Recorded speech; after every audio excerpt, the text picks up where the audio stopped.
Server ठप पर Microsoft का भी स्टेटमेंट सामने आया है। सुधार हुआ है धीरे धीरे स्थिति में, कुछ सेवाओं की शुरुआत भी हो चुकी है। जैसे अभी अमेरिका से खबर आई कि 911 जो सेवा है वो बहाल हुई है। इसके अलावा कुछ सेवाओं की शुरुआत हो चुकी है। माइक्रोसॉफ्ट इस बात का जिक्र कर रहा है, माइक्रोसॉफ्ट के सर्वर में तकनीकी समस्या, माइक्रोसॉफ्ट यूजर नहीं कर पा रहे लॉगिन, 74% यूजर्स नहीं कर पा रहे लॉगिन। और केशव की तरफ एक बार रुख करते हुए दिल्ली एयरपोर्ट पर केशव की इस वक्त मौजूदगी है। केशव, कई फ्लाइट्स तो डिले चल रही है, लेकिन क्या अभी मैनुअल चेक इन शुरू हुई या नहीं? क्योंकि कई एयरपोर्ट पर मैनुअल चेक इन स्टार्ट कर दी गई है क्योंकि बाकी सब सिस्टम फेल है। बिल्कुल पूजा, देखिए देश के सभी एयरपोर्ट पर मैनुअल तरीके से अभी काम किया जा रहा है और जो यात्री पहुंच रहे हैं एयरपोर्ट पर उनको वहां पर एक्सेस दिया जा रहा है। दिल्ली एयरपोर्ट पे भी ठीक मैनुअल तरीके से सभी यात्रियों को यहां पर एक्सेस दिया जा रहा है। लेकिन इस वक्त की सबसे बड़ी खबर यह है कि केंद्रीय आईटी मंत्री अश्विनी वैष्णव की तरफ से ट्वीट किया गया है, जिसमें साफ तौर से कहा गया है कि आईटी मंत्रालय के जो सीनियर अधिकारी हैं वो लगातार माइक्रोसॉफ्ट के सीनियर अधिकारी के संपर्क में है और माइक्रोसॉफ्ट में जो ऑटेज आई है उसके बारे में जानकारी ले रहे हैं। इस ऑटेज के कारण की पहचान कर ली गई है। केंद्रीय मंत्री अश्विनी वैष्णव के द्वारा ट्वीट करके जानकारी दी गई है और समस्या के समाधान के लिए जो है कर्मचारी हैं वो लग चुके हैं। दूसरी तरफ सीईआरटी की तरफ से एक एडवाइजरी भी जारी किया गया है उन सभी लोगों के लिए जिसका काम माइक्रोसॉफ्ट में टेक्निकल इशू आने के कारण प्रभावित हुआ है। और केंद्रीय मंत्री अश्विनी वैष्णव की तरफ से एक जानकारी और दी गई है कि एनआईसी का जो नेटवर्क है वो बिल्कुल प्रभावित नहीं हुआ है। एनआईसी के नेटवर्क के जरिए ही भारत सरकार की सभी काम होती है। अगर सरकारी अस्पताल की बात करें या गवर्नमेंट के जितने भी मिनिस्ट्री है उन सभी का जो ऑनलाइन मोड के जो काम है वो एनआईसी के जरिए होता है। तो यानी कि माइक्रोसॉफ्ट ऑटेज के कारण एनआईसी का काम में कोई बाधाएं नहीं आई है और एनआईसी पूरी तरह से बिल्कुल ठीक उसी तरह से काम करे जैसे आम दिनों में काम करती है। लेकिन अभी एयरलाइंस किस तरह से प्रभावित हुआ न सिर्फ भारत में बल्कि पूरी दुनिया में, उसकी एक तस्वीर आप इस तस्वीर को देखकर अंदाजा लगा सकते हैं कि दिल्ली एयरपोर्ट टर्मिनल 3 पर किस तरह से जो लगातार यात्रियों की संख्या है वो बाहर बढ़ती जा रही है। आम दिनों में इस तरह की समस्या नहीं होती थी। यहाँ पे बगल में सियासत कर्मचारी, उनके बगल में एक मशीन आप स्कैन करने वाला दिख रहा होगा आपको, इससे स्कैन करने के बाद उनको तुरंत एक्सेस दे दिया जाता था। लेकिन अभी जो है सभी यात्रियों का टिकट मैनुअल तरीके से चेक किया जा रहा है और फिर यात्रियों को अंदर एयरपोर्ट में एंट्री दी जा रही है। दूसरी तरफ एयरपोर्ट में एंट्री करने के बाद अंदर भी सभी एयरलाइंस की जो एयरलाइंस काउंटर है वहां पर भी बहुत बड़ी संख्या में लोगों की कतार देखने को मिल रही है क्योंकि सभी यात्री इस वक्त ऑफलाइन मोड यानी कि हैंड राइटिंग से लिखा हुआ बोर्डिंग पास लेने के लिए लाइन में लगे हुए हैं। तो ये अनुज अग्रवाल इस वक्त हमारे साथ में है, साइबर एक्सपर्ट। अनुज जी, आपको आवाज पहुंच रही है?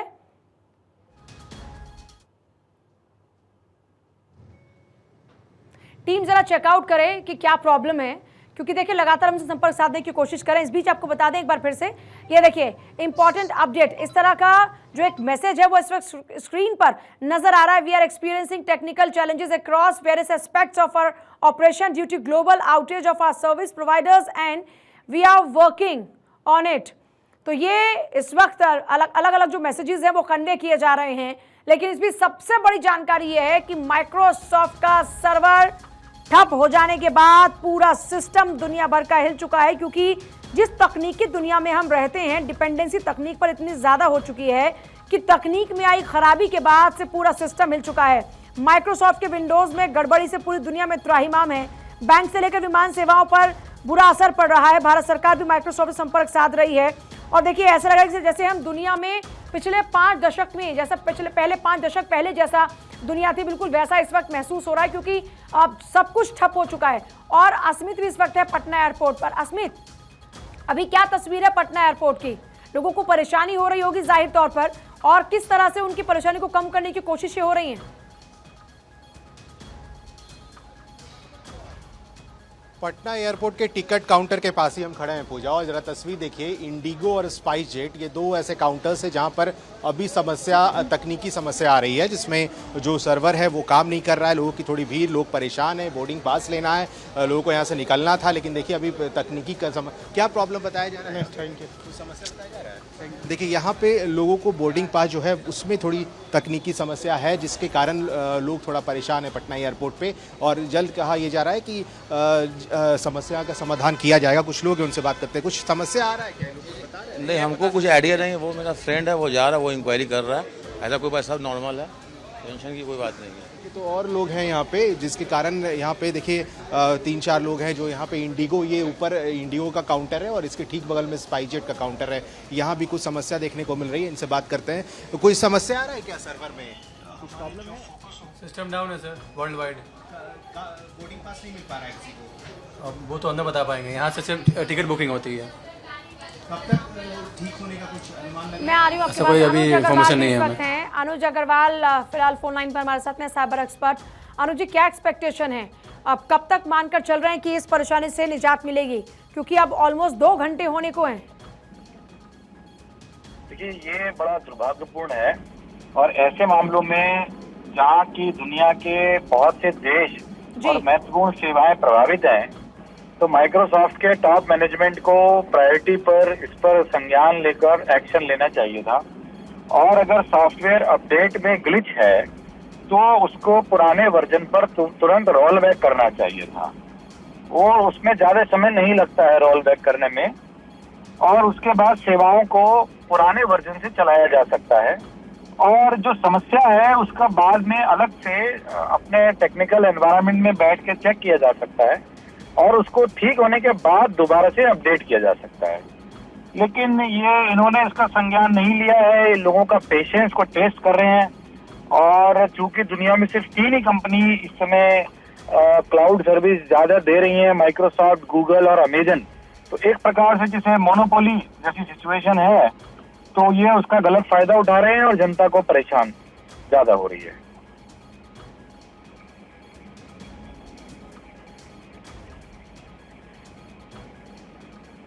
अनुज जी, ये एक बहुत बड़ी, ये भी कह सकते हैं कि एक चैलेंज भी है जिस तरीके से ये खबर सामने आई है, क्योंकि ये जो सर्वर संकट है ये सिर्फ ऐसा नहीं है कि किसी एक देश पर इसका असर पड़ा है, बल्कि हम देख रहे हैं कि कई ऐसे देश हैं जिन पर सीधा सीधा इसका असर पड़ा है। ये कितना बड़ा चैलेंज आप इसे देखते हैं?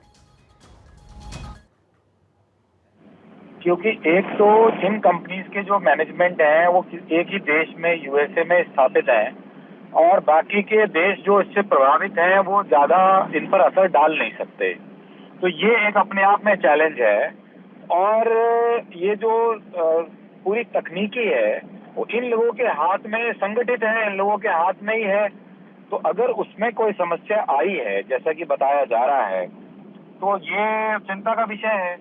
उससे भी ज्यादा चिंता का विषय है कि शायद वो चीजें जो बताई नहीं जा रही हैं, बताई जानी चाहिए, कि क्या ये किसी प्रकार का साइबर अटैक है, क्या किसी प्रकार के ऐसे देशों ने या समूहों ने इस पर कोई तकनीकी हमला कर दिया है जिससे ये सर्विस डिसरप्ट हो गई है और उसका पता नहीं चल पा रहा है, इसीलिए ठीक नहीं हो पा रही। तो ये दोनों ही चीजें जो है बहुत चिंता का विषय है। और भारत जैसे देशों के लिए, जो कि पूरी तरह से इन तकनीकी देशों पर डिपेंडेंट है और उनका कोई बहुत बड़ा प्रभाव नहीं है इन देशों पर मुसीबत के समय, तो उनके लिए तो ये बिल्कुल होपलेसनेस वाली सिचुएशन है कि किसी प्रकार की कोई उम्मीद ही नहीं है। कि एआई की जब हम बात करते हैं, आर्टिफिशियल इंटेलिजेंस की हम बात करते हैं, और उसके चाहे हम फायदों की बात करें या नुकसान की बात करें, तो ऐसे में क्या आपको ये नजर आता है कि इसका आगे जो समाधान होगा, किस तरीके से इस पर काम किया जाना चाहिए ताकि आगे भविष्य में ऐसी स्थिति ना बने? डेमोक्रेटाइजेशन होना चाहिए। 2-3 कंपनियों के हाथ में अगर ये पूरे विश्व की तकनीकी रहेगी, एआई या कोई भी तकनीकी, जैसे भी क्लाउड का है, कल को एआई का आएगा, वो उनके हाथ में रहेगा, और उसमें से किसी भी एक कंपनी की तकनीकी खामी या कमी या मैनेजमेंट की कमजोरी की वजह से समस्याएं होती हैं, तो उसका असर बहुत बड़ा होगा। इसलिए ये जो तकनीकी है ये ज्यादा से ज्यादा कंपनियों के पास अवेलेबल होनी चाहिए।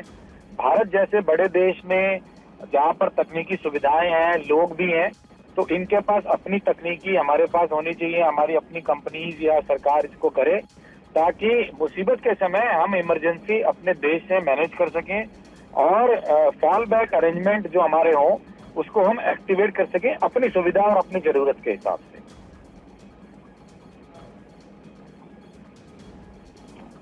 लेकिन आगे जब भविष्य में हम इस तरह की अगर बात करते हैं चीज़ों की और हम इसके समाधान की बात करते हैं तो कहीं ना कहीं ये देखने और सोचने वाली बात है, क्योंकि हम एआई का जिक्र करते हैं, हम बात करते हैं कि हम आगे तेज़ी के साथ बढ़ रहे हैं। एक बड़ा लक्ष्य जब देश का सेट होता है तो जाहिर सी बात है साइबर अटैक की बात करें। अभी तक हमने देखा था कि जो साइबर अटैक होते हैं किस तरीके से किसी के आईडी लॉग जो हैक हो जाती है उसको कर दिया, किसी का अकाउंट हैक कर दिया। लेकिन अब ये जो मामला सामने है वाकई बहुत बड़ा है और ये कहीं ना कहीं बहुत ज्यादा परेशान करने वाला है, क्योंकि सिर्फ जैसे कि हमने पहले भी कहा कि इसका अटैक किसी एक देश तक सीमित फिलहाल नजर नहीं आ रहा है, तमाम चीजों पर। और कहीं ना कहीं ये खतरे की घंटी क्या आपको लगता है कि भविष्य के लिए है कि वक्त रहते जो कदम उठाने चाहिए उनको ले लिया जाए, एहतियातन बरत ली जाए, वरना ऐसा ना हो कि बहुत देरी हो जाए? बिल्कुल आपने सही कहा, ये एक बहुत बड़ा खतरा है और इसमें पहले ही मैं कहूंगा कि देर हो चुकी है। लेकिन जहां से जागो वहीं सवेरा जानो वाली बात है कि अब जब ये चीज इतनी बड़ी सामने आ रही है कि ये साइबर का खतरा किसी एक देश या एक कंपनी पर होने पर पूरे विश्व पर इसका असर पड़ रहा है, भारत जैसे देशों पर इसका सीधा असर पड़ रहा है, तो हमें तुरंत इसमें रेमेडियल मेजर्स लेने चाहिए और तकनीकी को अपने कंट्रोल में लेना चाहिए, हमारे देश में लाना चाहिए। इसका तुरंत प्रयास करना चाहिए युद्ध स्तर पर। इसमें किसी भी प्रकार की देरी हमारे पूरे देश के विकास और व्यवस्था दोनों के लिए बहुत ज्यादा खतरनाक हो सकती है। विकसित देश किसी न किसी प्रकार से अपना अरेंजमेंट या अपनी अल्टरनेट व्यवस्था से चला सकते हैं, लेकिन हमारे पास फिलहाल कोई ऐसी व्यवस्था ही नहीं है जिससे कि हम अपने काम को सुचारू रख सकें। जैसा कि आपने देखा एयरपोर्ट का पूरा सर्विस डिसरप्ट हो गया है, अस्पतालों पे भी इसका असर पड़ा है, इसके अलावा और भी कई महत्वपूर्ण सर्विसेज पे, स्टॉक मार्केट वगैरह पे इसका असर पड़ा है और बहुत सी सर्विसेज, हेल्थ सर्विसेज पे भी असर पड़ा है। तो उसको देखते हुए हमारे यहाँ चूंकि आबादी भी बहुत ज्यादा है और संसाधन सीमित है, तो हमें इसकी युद्ध स्तर पर तैयारी करनी चाहिए और किसी प्रकार की भी ढील आज के बाद नहीं होनी चाहिए। कोई भी इसमें एक्सप्लेनेशन काम नहीं करेगा। जी अनुज जी, पहले क्योंकि अभी तक अगर हम देखें या पहले की बात करें तो जो ये साइबर अटैक करते तो ये जो हैकर्स होते थे कहीं ऐसा लगता था कि एक जगह पर बैठकर चोरी चुपके से इस तरह के काम किए जाते हैं, लेकिन अब क्या ऐसा लगता है कि ये भी हो सकता है कि कोई बड़ा हाथ इसके पीछे हो और बकायदा एक स्ट्रैटेजी के साथ, रणनीति के साथ उसको सपोर्ट करके इस तरह का अटैक करवाया गया हो? इस बात से इनकार नहीं किया जा सकता, क्योंकि इस समय विश्व में जो परिदृश्य चल रहा है और जो विश्व दो प्रकार के गुटों में बटा हुआ है और कुछ देश एक दूसरे के हित के खिलाफ काम कर रहे हैं, उसमें तकनीकी विकास अभी जो आतंकवादी गुट हैं उनके पास भी काफी आया है या उनके कुछ समर्थक देश हैं वो उनको तकनीकी दे सकते हैं। तो ऐसी स्थिति में इसको तकनीकी अटैक किसी स्टेट स्पॉन्सर्ड एक्टर्स के द्वारा किया जाना कोई बड़ी बात नहीं है। ऐसे अटैक पहले भी हुए हैं लेकिन उनका असर लिमिटेड रहा है या मिलिट्री एस्टेब्लिशमेंट तक रहा है, लेकिन अब ऐसा लग रहा है जैसा कि हमने देखा कि तेल ले जाने वाले जहाजों पर भी काफी हमले हुए जो कि सिविलियन थे, किसी भी तरह से मिलिट्री से कनेक्टेड नहीं थे।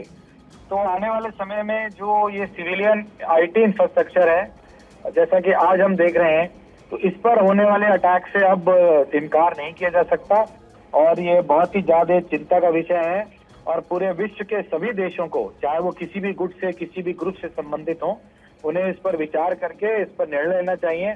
आखिर जो आम जनता है उसने किसी का क्या बिगाड़ा है, उसका इसमें क्या इन्वॉल्वमेंट है, जो लड़ाइयां हैं, जो दुश्मनियां हैं या जो भी राजनीतिक गतिविधियां हैं वो देश के नेताओं के बीच में है, उसमें आम जनता किसी भी प्रकार से संबंधित नहीं है। जनता नहीं ये कह रही है कि लड़ाई हो, तो इसलिए उसे इससे दूर रखा जाना चाहिए, लेकिन ये खतरा बहुत बड़ा है। ये खतरा बहुत बड़ा है, आम जनता को ही इससे नुकसान होता है और आम जनता की क्या, उसकी क्या गलती है? बहुत सही ये बात आपकी तरफ से कही गई है, जिन पॉइंट्स का जिक्र आपने किया, बहुत बहुत शुक्रिया आपका अपनी बात हमारे साथ साझा करने के लिए और हमारे साथ जुड़ने के लिए।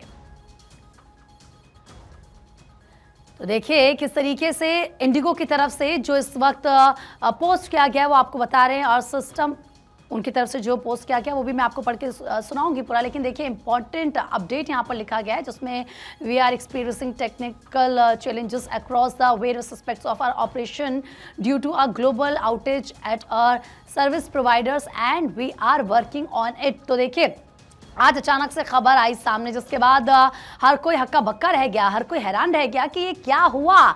जिस तरीके से साइबर अटैक की जानकारी आई, दुनिया भर में हवाई सेवाएं बुरी तरीके से प्रभावित हुई और उसके बाद ये कहा गया कि कुछ टेक्निकल फॉल्ट है। एयरपोर्ट जो यात्री जा रहे थे उनको ये मैसेज दिया गया कि वो फिलहाल उड़ान नहीं भर पाएंगे और ऐसा सिर्फ हिंदुस्तान में नहीं हुआ, तमाम जगहों पर ऐसा हुआ है। दुनिया भर में जो हवाई सेवाएं हैं वो प्रभावित हुई हैं और अब देखिए किस तरीके से अगर आप भी एयरपोर्ट जा रहे हैं, आपकी भी फ्लाइट है, तो खास तौर पर यह खबर आपके लिए भी जानना बेहद जरूरी है।